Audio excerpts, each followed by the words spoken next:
जय सिया राम, जय हनुमान। स्वागत है आपका आपके अपने श्री राम जी के YouTube चैनल साधना मार्ग में।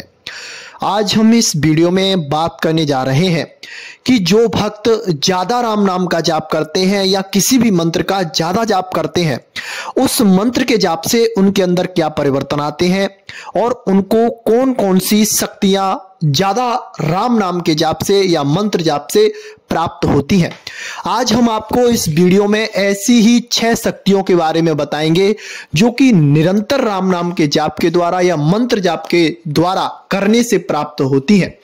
ये शक्तियां हर किसी को भगवान नहीं देते, लेकिन जो निरंतरता के साथ, नियम संयम के साथ राम नाम का जाप करते हैं, उनको ये शक्तियां, ये सामर्थ प्रभु श्री राम जी की कृपा से स्वतः ही मिलने लग जाता है।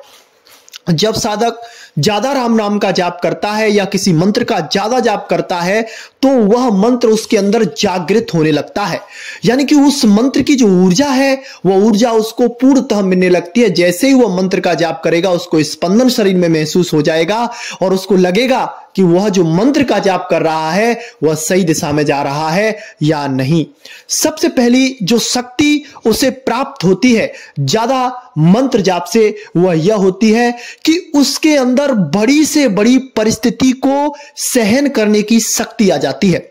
चाहे वो विपरीत परिस्थिति हो, चाहे वो अनुकूल परिस्थिति हो, कुछ भी हो, उसे सहन करने की उसको शक्ति प्राप्त हो जाती है। वह ज्यादा विपत्ति में घबराता नहीं है और ज्यादा उसके लिए अगर खुशियां आ जाएं तो उसमें ज्यादा वो प्रसन्न नहीं होता है। यानी कि समभाव से वह स्थिर रहकर अपने कार्य को करता है। यह सबसे बड़ी शक्ति उसे ज्यादा राम नाम के जाप से या मंत्र जाप से प्राप्त हो जाती है। जो दूसरी शक्ति उसे प्राप्त होती है वह यह होती है कि उसके अंदर एक गंभीरता आने लग जाती है। यानी कि हर चीज के प्रति उसके अंदर गंभीरता आती है। हर चीज को वह गहराई से देखता है, गहराई से उसके बारे में सोचता है। लोग जिस चीज के बारे में थोड़ा ज्ञान ले पाते हैं और जो ज्यादा मंत्र जाप करते हैं, पूजा पाठ करते हैं, वह उसी चीज से बहुत सारा ज्ञान अर्जित कर लेते हैं और उस ज्ञान को वह अपने जीवन में अप्लाई कर वह आगे बढ़ जाते हैं। उनके अंदर यह शक्ति सबसे बड़ी शक्ति होती है, क्योंकि जो छोटी छोटी चीजों से अपने आप को मजबूत बनाता है, उनसे सीखता है, सीख लेता है, तो वह अपने जीवन में बहुत आगे बढ़ सकता है। क्योंकि प्रकृति में जो भी चीजें हैं उन सबका कहीं ना कोई महत्व तो अवश्य है, बशर्ते उसे समझने वाले इंसान की, तार्किक व्यक्ति की वहां पर आवश्यकता होती है। जो तीसरी शक्ति उसे प्राप्त होती है वह यह होती है कि उसके अंदर बोलने की क्षमता विकसित हो जाती है। यानी कि वो शब्द बहुत कम बोलेगा, लेकिन बहुत कम शब्दों में बहुत कुछ कह देगा। यानी कि छोटी बात में वो इतना कह देगा कि उस चीज को आप सोचते रहें, परखते रहें, लेकिन उसकी था आप नहीं पा सकते, क्योंकि उसके अंदर जाप की गहराई है, उसके अंदर मंत्र जाप की ऊर्जा है और उसके अंदर आध्यात्मिक उन्नति उसकी हो रही है। तो वह बड़ी चीजों को छोटे शब्दों में प्रयोग करके उनका वह विस्तार करके बता देता है। जो चौथी बात उनके अंदर आती है, जो चौथी शक्ति उनको प्राप्त होती है, वह यह होती है कि उनको भविष्य का ज्ञान होने लग जाता है।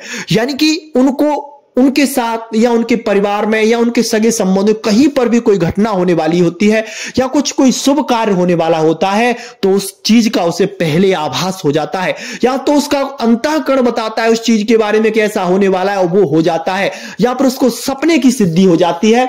सपन सिद्धि यानी कि जिसे उसे जो भी सपना आता है वह सत्य हो जाता है और वैसा होके ही रहता है। जो पांचवी शक्ति उसे प्राप्त होती है, पांचवी शक्ति जो प्राप्त होती है वह होती है अपने अंदर आत्मविश्वास की, उसके अंदर वृद्धि हो जाती है। उसको आत्मविश्वास अपने आप पर इतना हो जाता है कि वो बड़ी सी बड़ी चट्टान से टकराने के लिए तैयार रहता है।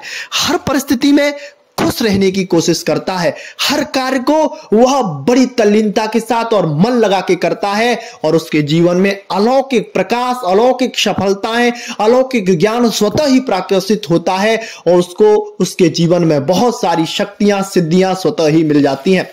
जो पांचवी शक्ति उसे प्राप्त होती है वह यह होती है कि उसके अंदर देव दर्शन उसे प्राप्त होता है।